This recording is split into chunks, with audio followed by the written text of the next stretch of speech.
অধিকৃত কাশ্মীরের পহেলগামে ভয়াবহ বন্দুক হামলা ও পর্যটক হতাহতের ঘটনায় উদ্বেগ জানিয়েছে পাকিস্তান। বুধবার পাকিস্তানের পররাষ্ট্র দপ্তরের এক বিবৃতিতে এই উদ্বেগ জানানো হয়। এর আগে মঙ্গলবার বিকেলে মুসলিম সংখ্যাগরিষ্ঠ অঞ্চল কাশ্মীরের অনন্তনাগ জেলার অন্যতম দর্শনীয় পর্যটন কেন্দ্র পহেলগামে ভয়াবহ বন্দুক হামলার ঘটনা ঘটে। হামলায় ২৬ জন পর্যটক নিহত হয়। নিহতদের মধ্যে নৌবাহিনীর একজন কর্মকর্তা ও একজন বিদেশি রয়েছেন। আরও বেশ কয়েকজন আহত হন।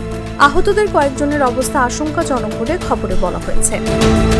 পাকিস্তান ভিত্তিক জঙ্গি গোষ্ঠী লস্কর-ই-তৈয়বা সংশ্লিষ্ট গোষ্ঠী রেজিস্ট্যান্স ফ্রন্ট এই হামলায় দায় স্বীকার করেছে।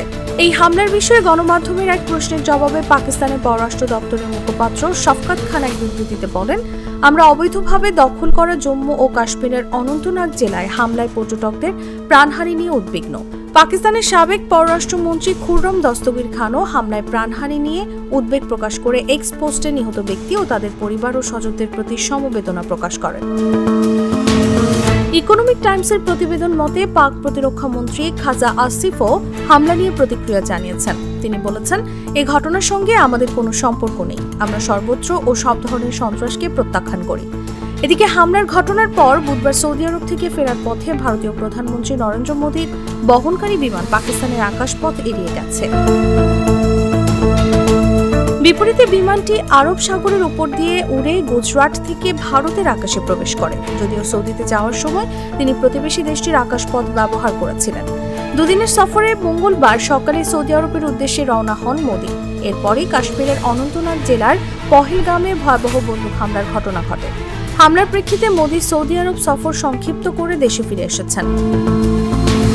ফ্লাইট ট্র্যাকিং ওয়েবসাইটের বরাতে এনডিটিভি জানান, প্রধানমন্ত্রী মোদী মঙ্গলবার সকালে সৌদি আরব যাওয়ার পথে পাকিস্তানের আকাশপথ ব্যবহার করেছিলেন, কিন্তু ফেরার সময় সেই পথ এড়িয়ে তার বিমান আরব সাগরের ওপর দিয়ে সোজা ভারতের দিকে মোড় নেয়। পরে গুজরাট দিয়ে ভারতের আকাশে প্রবেশ করে বিমানটি উত্তরের দিকে উড়ে দিল্লিতে পৌঁছায়। বিমানবন্দরে নেমেই কাশ্মীরের পরিস্থিতি নিয়ে জরুরি বৈঠকে বসেন মোদী। সেই বৈঠকে উপস্থিত ছিলেন জাতীয় নিরাপত্তা উপদেষ্টা অজিত দোভাল, পররাষ্ট্রমন্ত্রী এস জয়শঙ্কর ও অন্যান্য কর্মকর্তারা। তাসলিমা তিথি, জাগো news.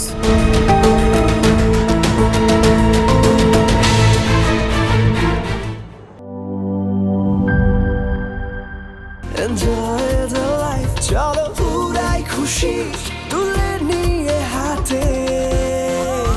Cheer up, oh oh, cheer up, oh oh, cheer up, oh oh, cheer up. চিল হবে রিফ্রেশিং মুডে। চিয়ার আপ, চলো উড়াই খুশি।